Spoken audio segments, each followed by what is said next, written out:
بسم الله الرحمن الرحيم.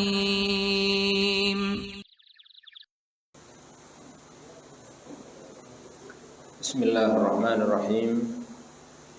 السلام عليكم ورحمة الله وبركاته. الحمد لله رب العالمين والعاقبة للمتقين والصلاة والسلام على عبده ورسوله وخليله وصفته من خلقه وأمينه على وحيه نبينا وإمامنا وسيدنا محمد بن عبد الله وعلى آله وأصحابه ومن سلك سبيله واهتدى بهداه إلى يوم الدين. أما بعد، الحمد لله bifadlillahi wa taufiqihi. Pada kesempatan malam hari ini kita dapat hadir di rumah Allah dalam rangka mengkaji kitab Bulughul Maram min Adillatil Ahkam karya Al-Hafidz Ibnu Hajar Al-Asqalani rahimahullahu ta'ala wa askanahu fasiha jannati. Saya berdoa kepada Allah, memohon kepadanya dengan nama-namanya yang husna dan sifat-sifatnya yang ula. Mudah-mudahan menjadikan pertemuan kita pertemuan yang diberkahi. Allah Subhanahu wa taala menganugerahkan kepada kita semua ilmu yang bermanfaat, beri kita taufik mengerjakan amal yang saleh. Allah Subhanahu wa taala menerima segala ketaatan kita dan menempatkannya dalam timbangan kebaikan kita. Dengan ini Allah Subhanahu wa taala memperbaiki hati dan amalan kita, memperbaiki keadaan kita, memperbaiki urusan kita. Dengan ini pula menjadi sebab Allah Subhanahu wa taala menolong kita dalam amal-amal kebaikan dan memberkahinya. Sebagaimana saya juga memohon kepadanya, mudah-mudahan Allah Subhanahu wa taala memberikan pertolongan dan taufik serta hidayah kepada seluruh kaum muslimin, para ulama dan para pemimpin mereka dalam mewujudkan kebaikan umat dan bangsanya. Innahu subhanahu wa ta'ala waliyu dhalik wal qadir alaih wa innahu jawadun karim. Ayyuhal ahibba, ikhwani wa akhwati rahimakumullah, barakallahu. Pembicaraan kita masih dalam kitabus shalah, kitab tentang salat, dan alhamdulillah telah kita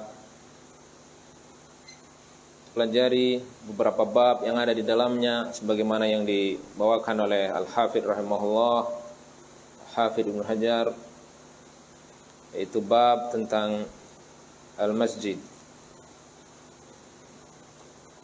Dalam kandungan bab atau dalam kandungan kitab shalah, kitab tentang salat, sebagaimana yang sudah kita sampaikan, ikhwani wa akhwati rahimakumullah, barakallahu, bahwa Al-Hafidz Ibnu Hajar rahimahullah mengarang kitab Bulughul Maram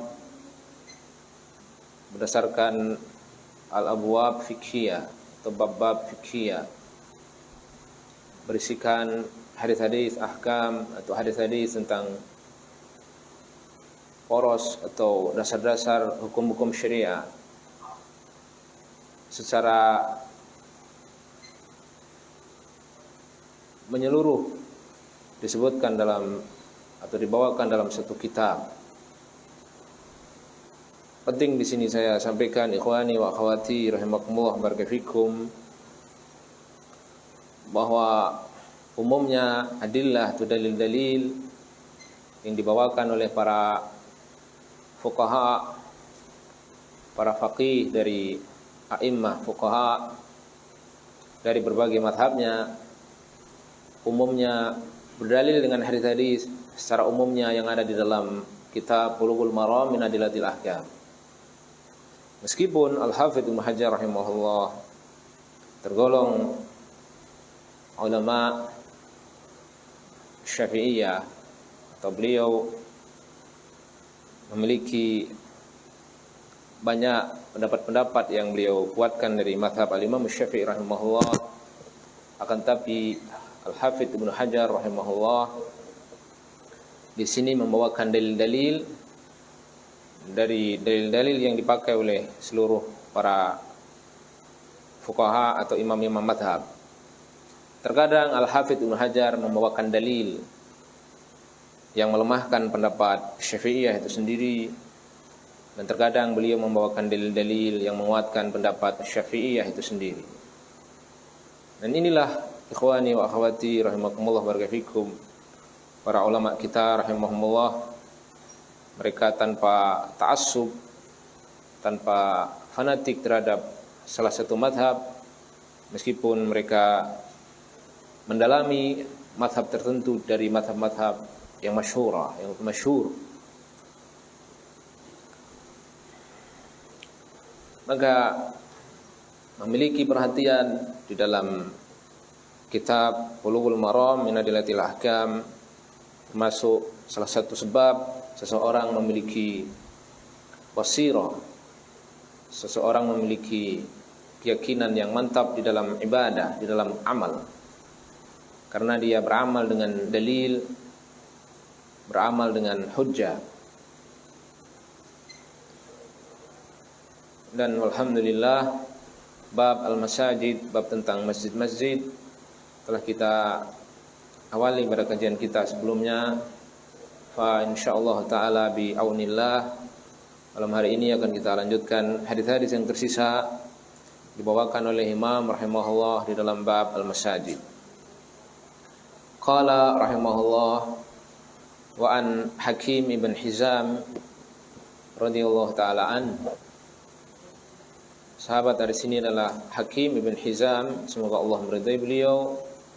Qala Rasulullah sallallahu alaihi wasallam, la tuqamul hudud fil masajid wala yustaqadu fiha. Rawahu Ahmad wa Abu Dawud bi sanadin dha'if. Diriwayatkan dalam hadis ini dari Rasulullah SAW, beliau mengatakan tidak ditegakkan al-hudud, hudud atau had, ikhwani wa akhwati rahimakumullah barakatuh, adalah uqubah atau hukuman yang ditetapkan oleh Allah Subhanahu wa taala. Hukuman yang ditetapkan oleh Allah Subhanahu wa taala dari orang-orang yang melakukan satu jerimah atau satu kejahatan. Allah Subhanahu wa taala mengaturnya dalam kitabullah, demikian juga diperjelas oleh Rasulullah SAW dalam sunnahnya. Dan insyaallah taala tentang masalah al-hudud atau bab al-hudud nanti akan ada tersendiri di akhir-akhir dari kitab Bulughul Maram min Adillatil Ahkam. Yang dimaksud di sini bahwa diriwayatkan dari Rasulullah SAW, beliau melarang melaksanakan hukuman had atau hukuman pidana orang-orang yang melakukan kejahatan di dalam masjid. Bisa meliputi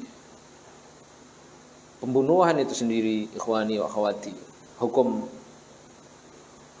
bunuh, atau hukum cambuk, demikian juga hukum yang lain yang di bawah daripada itu,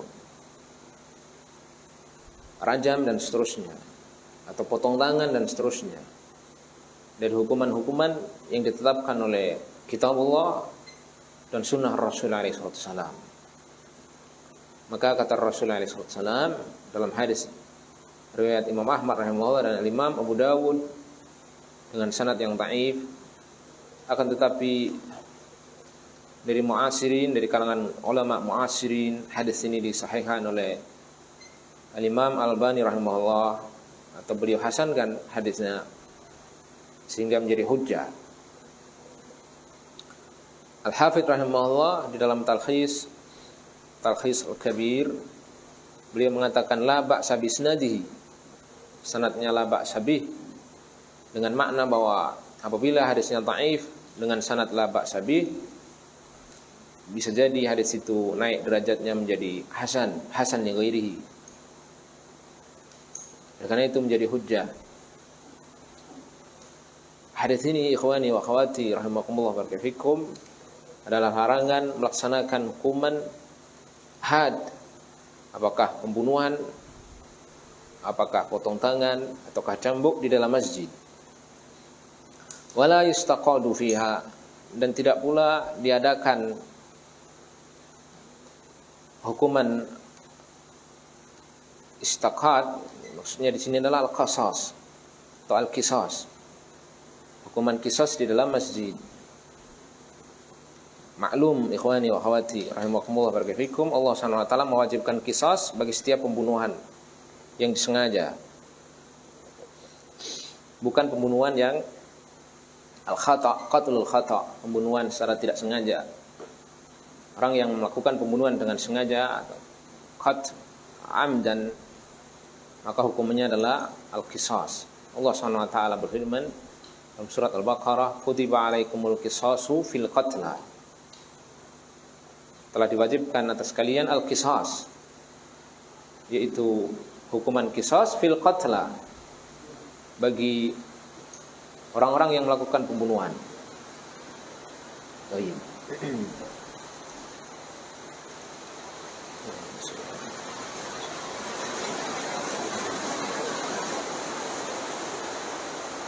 Wa qala rahimahullah wa an Aisyah radhiyallahu taala anha, dan dari Sayyidah Aisyah semoga Allah meridainya, qalat, dia berkata, usiba Sa'ad yaumal khandaq. Sa'ad itu Sa'ad ibn Mu'ad Al-Ausi Al-Ansari, beliau terluka pada hari Khandaq. Fadaraba alaihi Rasulullah SAW khaymatan fil masjid. Kemudian Rasulullah SAW membuatkan beliau semacam kemah di dalam masjid, liya'udahu min qaribin, agar supaya beliau SAW dapat menjenguknya dari dekat. Muttafaqun alaihi, hadis ini sahih, disepakati oleh Imam Bukhari dan Imam Muslim, disebutkan di dalam sahih keduanya.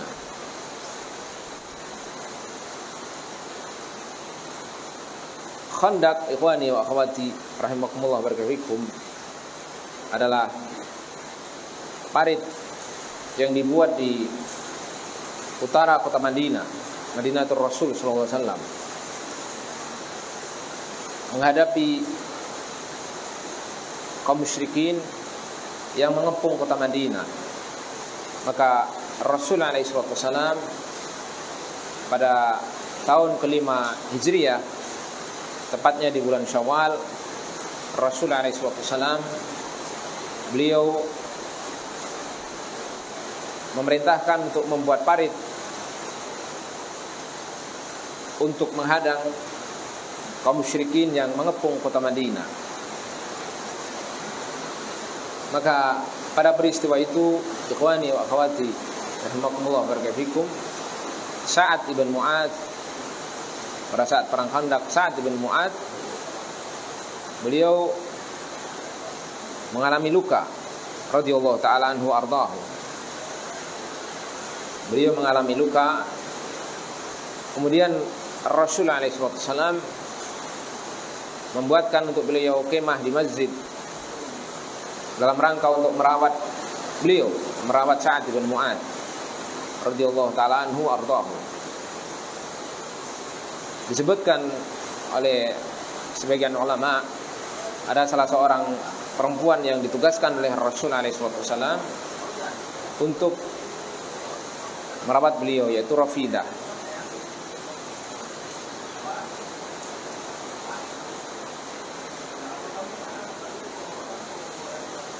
Maksud dari hadis ini dibawakan oleh Al-Hafidz Ibnu Hajar rahimahullah, wallahu taala a'la wa alam, bahwa membuat kemah di dalam masjid adalah perkara yang dibolehkan. Membuat kemah di dalam masjid adalah suatu perkara yang dibolehkan.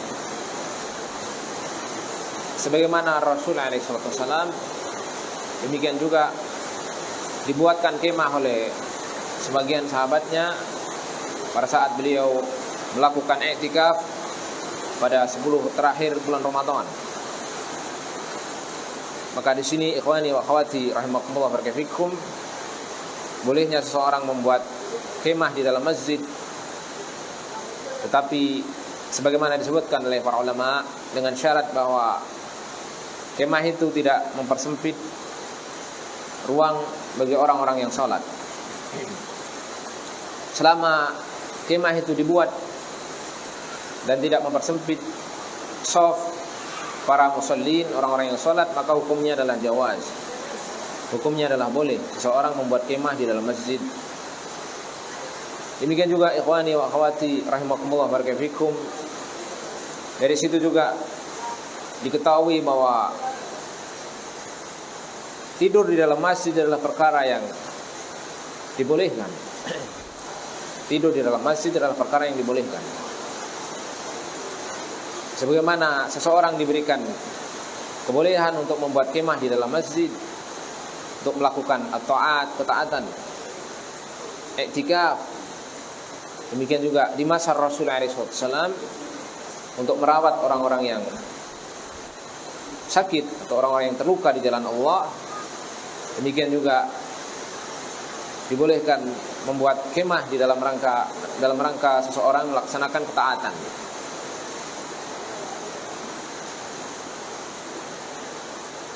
Maka tidur di dalam masjid, ikhwani wa akhwati, adalah perkara yang tidak diingkari dan tidak bertentangan dengan perintah agar kita menjaga kebersihan masjid.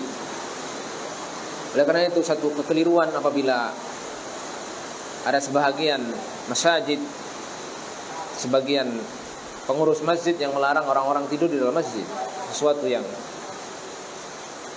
bertentangan dengan apa yang ada di masa Rasul alaihi wasallam. Maka hukumnya adalah jawaz. Hukumnya adalah jawaz.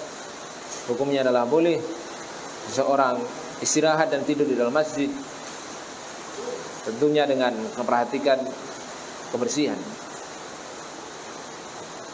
Sebab di sana ada perintah tersendiri agar seseorang memelihara dan menjaga kebersihan masjid. Maka selama seseorang memperhatikan kebersihan masjid, tidak ada celahnya atau tidak ada dosa dia tidur di dalam masjid. Baik, Allah taala a'lam wa a'lam. Wa anha, dan dari sahabat yang sama radhiyallahu anha, qalat, dia berkata Sayyidah Aisyah, ra'aitu Rasulullah sallallahu alaihi wasallam yasturuni, aku melihat Rasulullah sallallahu alaihi wasallam menutupku, itu menghalangiku. Wa ana anduru ilal Habasyah, dan saya melihat kepada Al-Habasyah.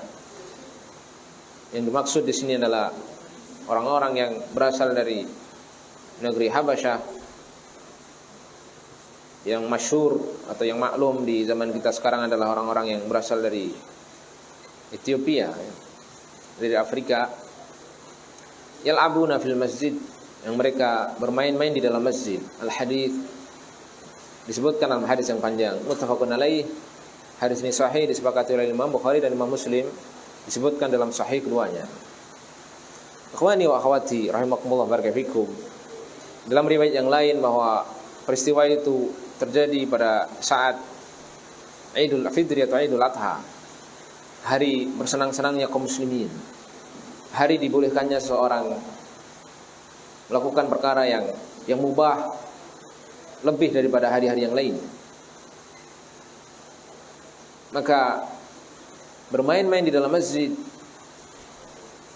terutama di hari-hari di sana kaum muslimin merayakan kegembiraan, adalah perkara yang mubah atau perkara yang dibenarkan dan tidak diingkari oleh Rasulullah SAW. Yang dimaksud di sini adalah bermain-main seperti disebutkan oleh sebagian ulama, mereka adalah bermain-main yaitu melaksanakan keterampilan di dalam berperang.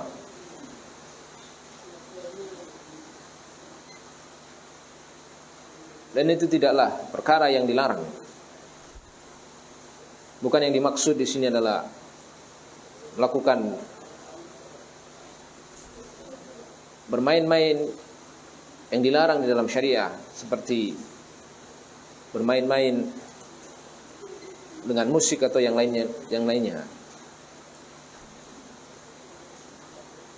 Qala ulama, berkata ulama, ikhwani wa akhwati rahimakumullah barakatuh, Rasulullah SAW tidak mengingkari bermain-mainnya orang-orang Habasyah di dalam masjid, dalam rangka beliau mengajarkan bahwa di dalam agama kita, agama Islam, di sana ada kelonggaran. Di dalam agama kita ada kelonggaran. Oleh karena itu kata Rasulullah SAW mengatakan, buistu bil hanifiyah as-samha. Aku diutus oleh Allah SWT bil hanifiyah, dengan al-hanifiyah, itu at-tauhid, berpaling dari kesyirikan, menghadap Allah SWT dengan tauhid, zahiran wa batinan, secara lahir dan batin. Bil hanifiyah as-samha. As-samha yaitu dengan kelonggaran. Di sana ada kelonggaran, di sana ada sesuatu yang tidak membuat penganutnya merasakan kesulitan. Apalagi di hari-hari seseorang diberikan kelonggaran di dalam perkara yang mubah pada hari raya, maka kaum muslimin diberikan kelonggaran untuk melakukan perkara-perkara yang mubah melebihi hari-hari yang lain, untuk mengungkapkan kegembiraan mereka. Demikian juga ikhwani wa akhwati rahimakumullah barakatuh, hadis ini para ulama mengambil fawaid bahwa kaum wanita tidak mengapa memandang kaum laki-laki selama tidak dibarengi dengan syahwat, dan di sana ada hajah. Tetapi pada asalnya adalah menundukkan pandangan. Tetapi selama ada hajah, tidak mengapa kaum wanita memandang kaum laki-laki, seperti mendengarkan ta'lim atau melihat kajian-kajian ilmiah, sesuatu yang bermanfaat, maka hukumnya adalah jawaz, hukumnya adalah boleh. Baik, Allah Ta'ala ala wa alam.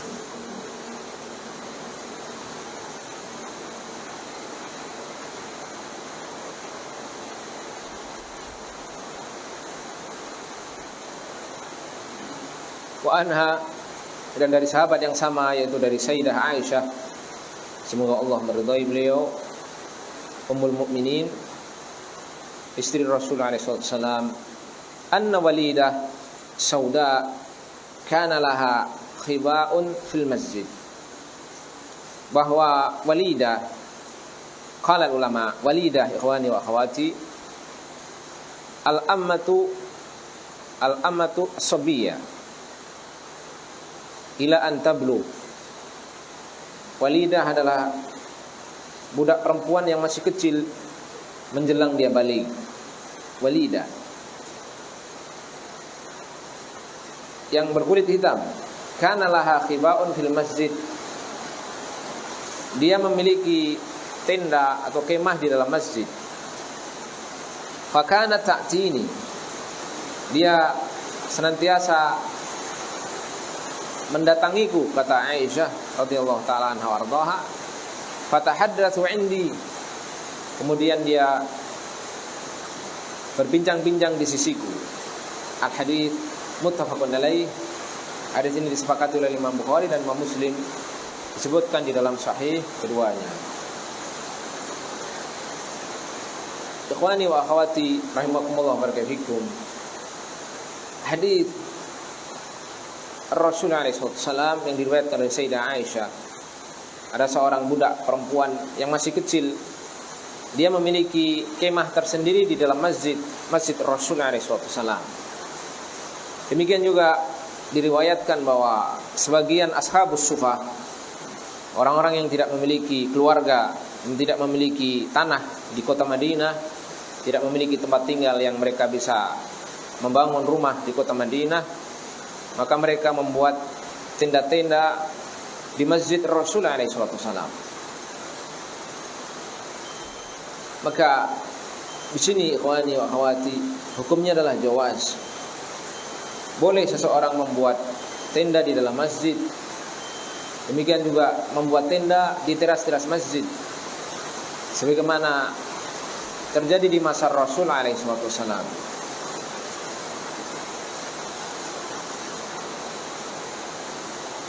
Agar diketahui bahwa ashabus sufah mereka adalah orang-orang yang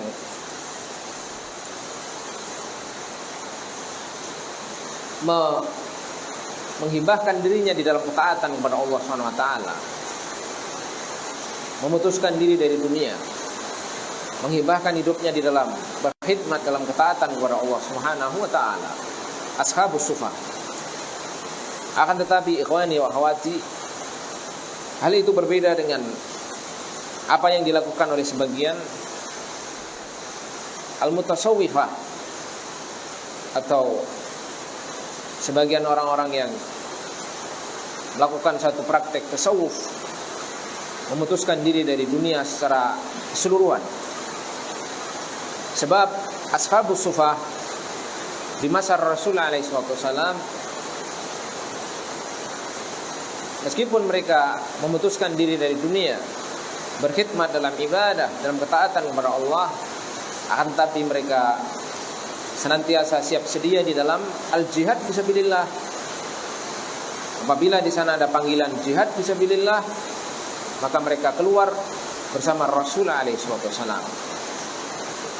Berbeda dengan sebagian al-mutasawwifah yang mereka terkadang sebahagian mereka tidak memperhatikan perkara kaum muslimin, tidak mau tahu dengan urusan kaum muslimin.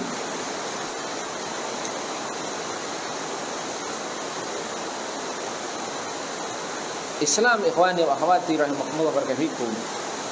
Islam bukan agama yang mengajak kepada kemalasan.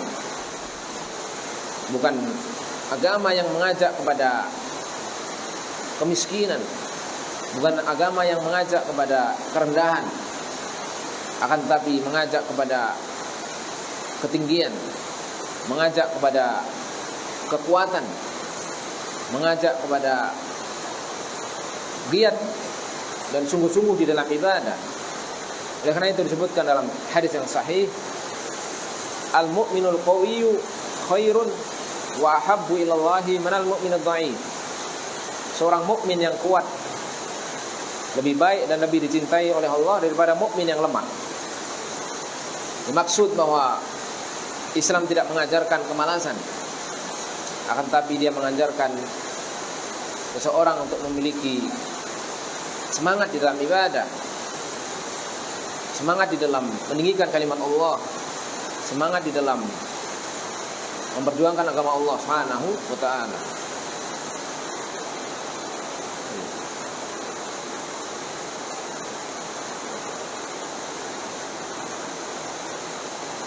Siapa yang mau azan? Azan dulu. Masuk azan. Sudah.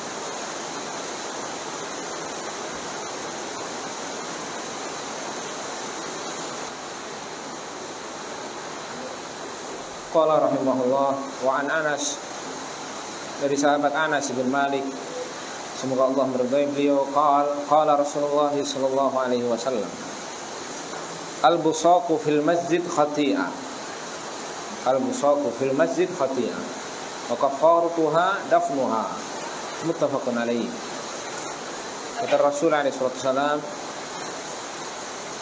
meludah di dalam masjid adalah satu khati'ah, satu kesalahan. Maksudnya adalah perbuatan dosa. Wa kafaratuha, dan kafarahnya dafnuha, yaitu menutupnya. Muttafaqun alaih, hadis ini sahih, disepakati oleh Imam Bukhari dan Imam Muslim, disebutkan dalam sahih keduanya.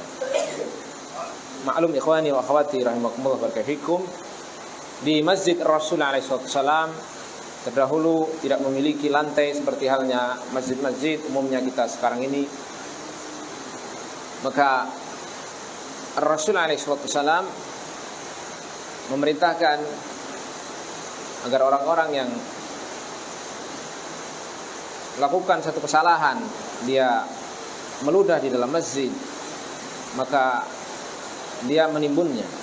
Maklum pada waktu itu tidak memiliki lantai yang dikeraskan sebagaimana yang kita ada pada saat sekarang ini. Adapun di masa kita, ikhwani wa akhwati rahimakumullah barakatuh, tentu tidak dibenarkan kita meludah di dalam masjid, karena tentu tidak ada bahan yang kita bisa menimbunnya. Karena itu apabila seseorang harus meludah di dalam sholatnya, maka dia bisa dia persiapkan tisu atau kain atau disakunya, sehingga tidak melakukan satu kesalahan di dalam masjid. Baik, Allah Ta'ala a'la wa a'lam. Wa qala rahimahullah wa anhu, dan dari sahabat yang sama, qala, dia berkata, qala Rasulullah sallallahu alaihi wasallam, la taqumus sa'ah hatta yatabaha an-nasu fil masajid. Akhrajahu al-khamsah ila Tirmidzi wa sahahahu Ibnu Khuzaimah. Kata Rasulullah sallallahu alaihi wasallam dalam hadis yang diriwayatkan oleh Imam Tirmidzi, atau hadis yang diriwayatkan oleh imam yang 5 kecuali Imam Tirmidzi,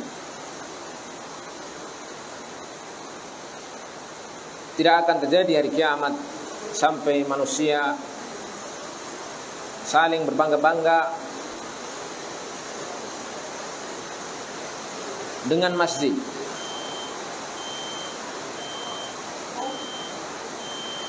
Hadis ikhwani wa akhwati rahimakumullah barakatuh,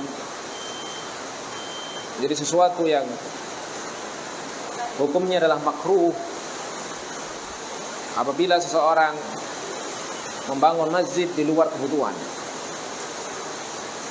Apabila seseorang membangun masjid di luar kebutuhan, demikian juga merenovasi masjid di luar kebutuhan, demikian juga meninggikan masjid di luar kebutuhan, demikian juga menghiasi masjid di luar kebutuhan, hukumnya adalah makruh. Hukumnya adalah makruh berdasarkan kabar dari Rasulullah SAW.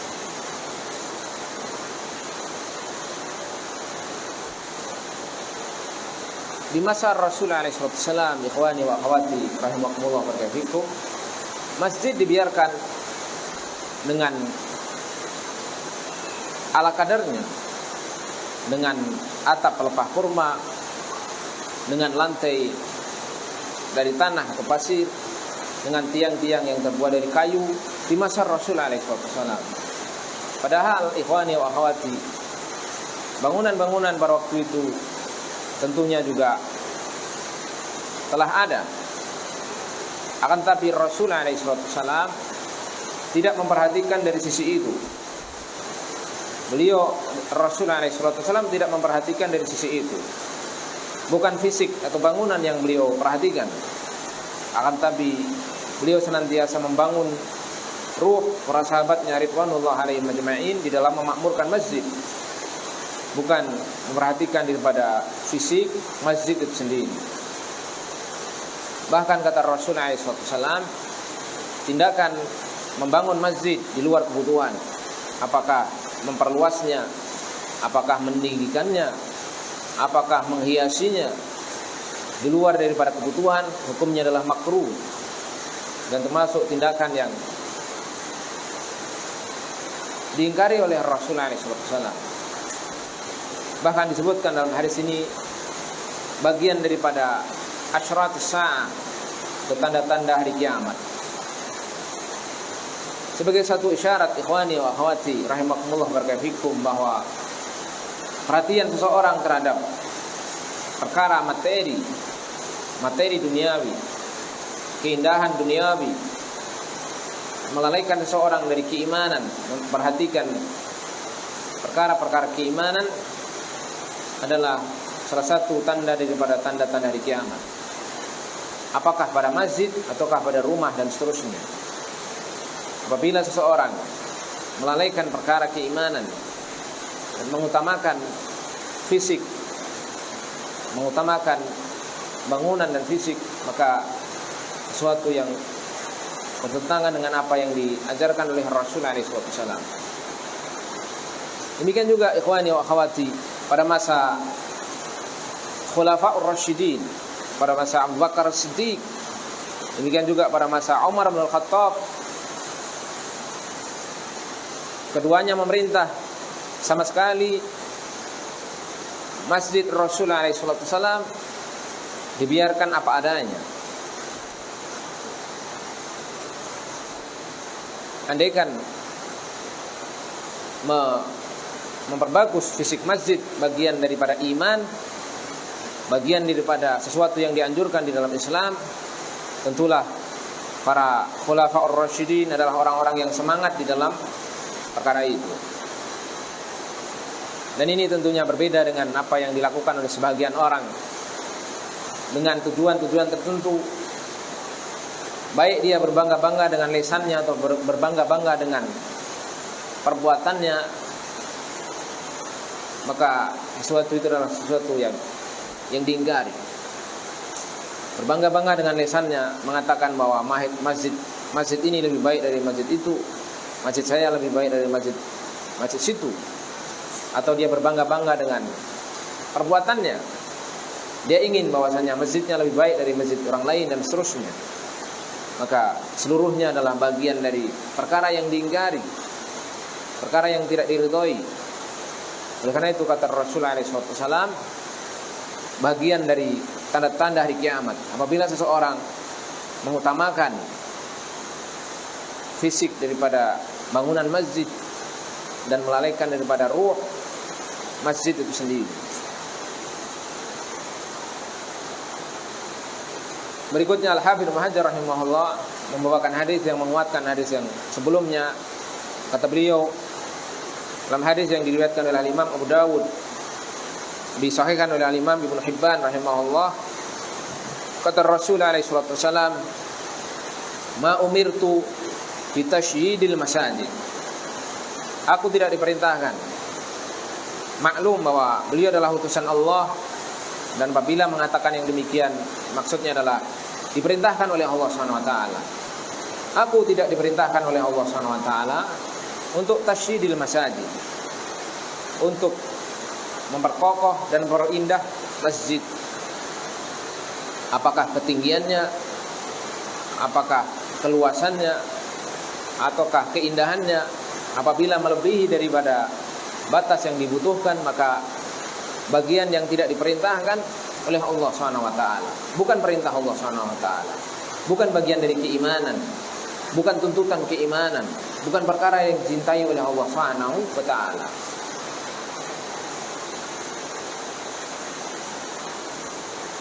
Allah Ta'ala a'lam wa a'lam.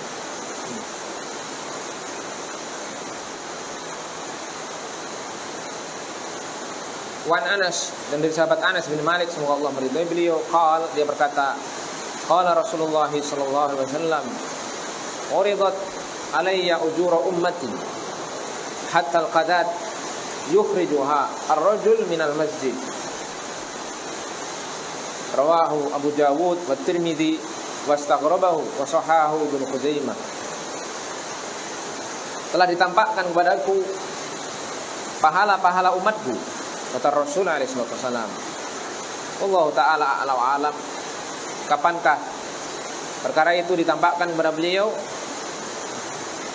Yang wajib adalah kita mengimani bahwa pernah ditampakkan kepada Rasulullah SAW amalan-amalan umatnya. Hatta al-qadat yukhrijuha ar-rajul minal masjid, sampai amalan seseorang mengeluarkan atau membuang kotoran yang kecil dari dalam masjid. Ikhwani wa akhwati rahimakumullah barakallahu, agar seorang muslim dan muslimah, seorang mukmin dan mukminah tidak bersikap zuhud dari amalan yang dia mampu melaksanakannya untuk dia laksanakan. Apapun amalan yang dia mampu laksanakan, maka hendaklah dia laksanakan. Meskipun amalan itu adalah amalan yang ringan dan amalan yang sepele. Perhatikan ikhwani wa akhwati, Rasulullah SAW pernah ditampakkan kepada beliau amalan-amalan umatnya. Dan di antara amalan itu adalah seseorang membuang kotoran yang kecil di dalam masjid. Al-qadat qala al-ulama ya syai'ul qalil al-mustaqrah min az-zabalat. Sesuatu yang kecil yang apabila dilihat maka orang tidak suka sesuatu itu ada. Maklum ikhwani wa akhwati, kita semua tentu tidak suka apabila ada kotoran yang ada di rumah kita. Kadang ada cuilan kertas, atau kadang ada potongan kayu, atau kadang ada bungkus makanan yang kecil ada di rumah kita. Tentu kita tidak menyukainya. Maka apabila hal itu dia lakukan di dalam masjid, di dalam rumah Allah, maka mendatangkan ganjaran di sisi Allah Subhanahu wa taala. Bagian dari mengagungkan syiar-syiar Allah Subhanahu wa taala.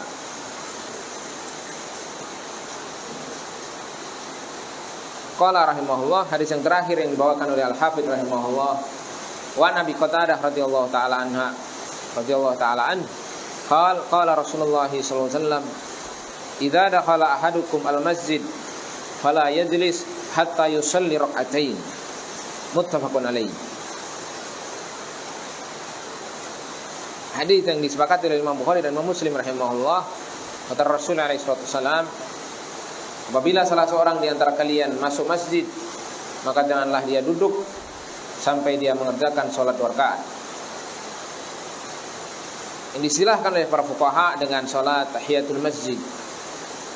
Distilahkan oleh para fuqaha dengan salat tahiyatul masjid.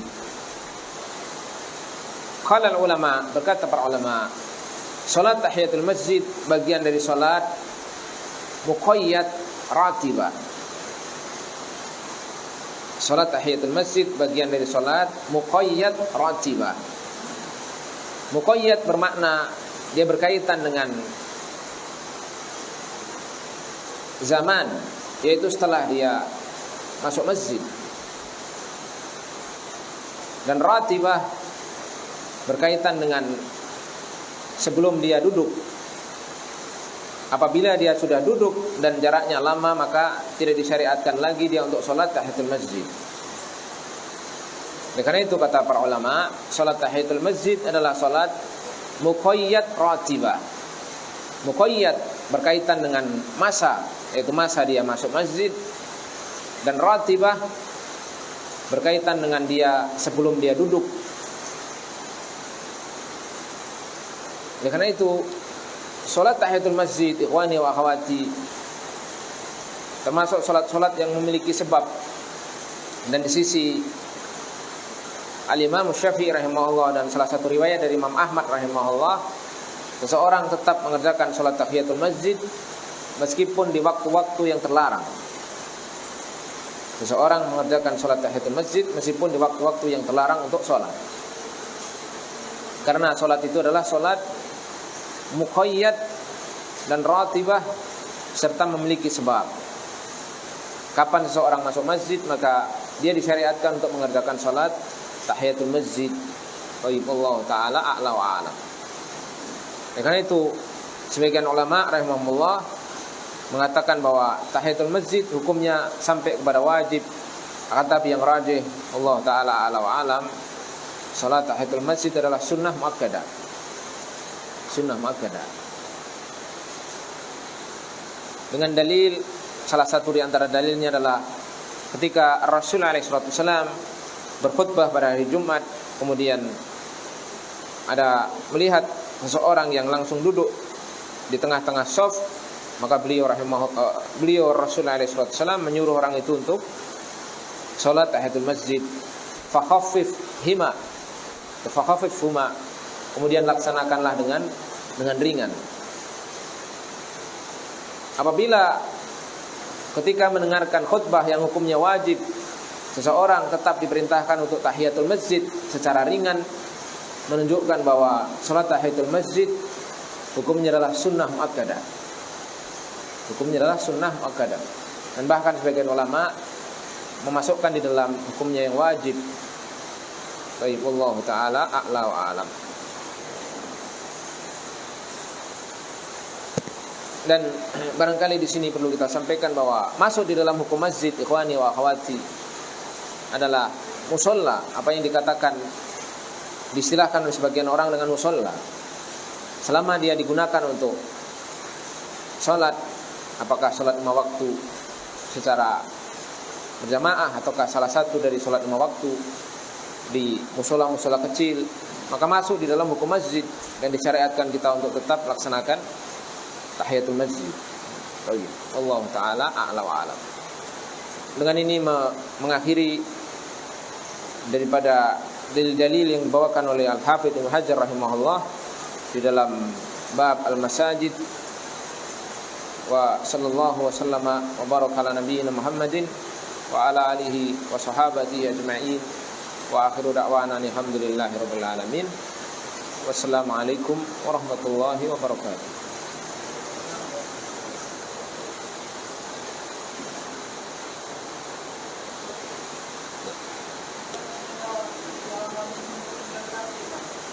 Ya.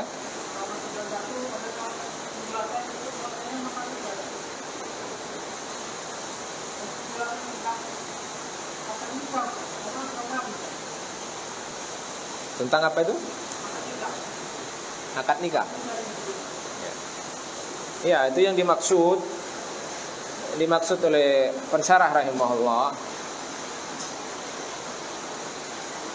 Tidak boleh melakukan kegiatan jual beli di dalam masjid. Termasuk di dalam jual beli adalah semua akad-akad muamalat. Apakah sewa menyewa, apakah hutang piutang, ya, ataukah yang lainnya dari akad-akad muamalat. Disebutkan oleh Syekh Shalih Fauzan hafizahullah, masuk di dalam larangan untuk melaksanakan baik atau jual beli di dalam masjid untuk segala akad-akad muamalat, kecuali akad nikah. Akad nikah sesuatu yang dibolehkan di dalam masjid.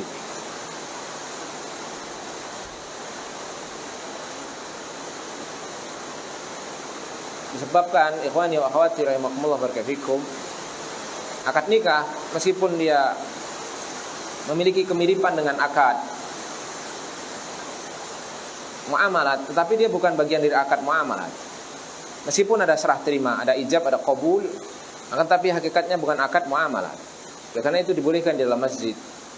Bahkan Al-Imam Ibnu Qayyim rahimahullah menyebutkan bahwa termasuk yang disukai ketika seseorang melakukan akad nikah dalam masjid pada hari Jumat.